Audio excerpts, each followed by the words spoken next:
بسم الله الرحمن الرحيم. عن ابن عباس رضي الله تعالى عنهما قال قال رسول الله صلى الله تعالى عليه وسلم: من لزم الاستغفار جعل الله له من كل ضيق مخرجا ومن كل هم فرجا ورزقه من حيث لا يحتسب. رواہ ابو داود۔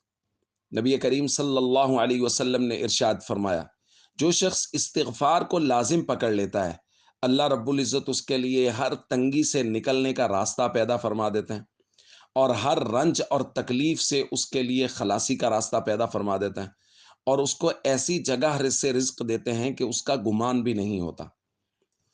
دوستو، رمضان المبارک کا درمیان والا عشرہ مغفرت چل رہا ہے، اور استغفار کے بے شمار فضائل نبی پاک صلی اللہ علیہ وسلم نے بیان فرمائے۔ اور آج کی حدیث میں آپ غور کریں، میں ان دوستوں کے لیے یہ بات خاص طور پہ کہا کرتا ہوں جو وظائف پوچھتے ہیں کہ جی ہمارا یہ مسئلہ ہے، کوئی وظیفہ بتا دیں، رزق کی تنگی ہے، وظیفہ بتا دیں۔ نبی کریم صلی اللہ علیہ وسلم نے خود یہ وظیفہ بیان فرمایا، اور یہ ہر مسئلے کا حل ہے۔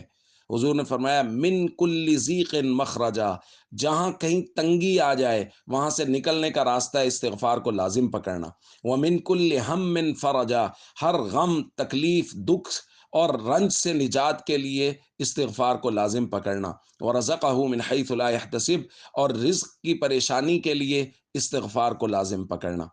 تو یہ ہے وظیفہ جو نبی پاک صلی اللہ علیہ وسلم نے بیان فرمایا ہے۔ لیکن یہاں یہی بات لازم ضروری ہے کہ استغفار کو لازم پکڑنا، یعنی استغفار کثرت سے کرنا، صرف ایک مرتبہ استغفار کر لیا یا ایک تسبیح استغفار کر لیا ایسا نہیں، لازم پکڑنا، مسلسل استغفار کرنا، یہ ضروری ہے۔ تو اس سے اللہ رب العزت ہمارے تمام مسائل کو حل فرمائیں گے۔ السلام علیکم ورحمۃ اللہ وبرکاتہ۔